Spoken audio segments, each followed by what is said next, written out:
إنه كيليان مبابي بتيري هنري الجديد. شغل العالم قبل عامين بموهبته الفذة وهو في سن 17 عاما فقط.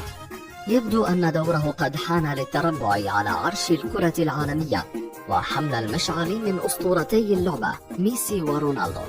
كيف لا وهو الذي يقود فرنسا بثبات نحو حلم اللقب المونديالي الثاني، بل إنه تجرأ وأزاح الغبار عن أرقام بيليه الخالدة منذ عقود طويلة.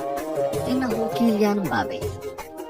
ولد مبابي في 20 ديسمبر 1998 في مدينة بوندي ضواحي العاصمة الفرنسية باريس، وينتسب اللاعب لأسرة رياضية خالصة، فوالده كاميروني الأصل ويدعى ويلفورد هيلر. كان لاعبا سابقا ومدربا حاليا للفئات السنية في نادي بوندي.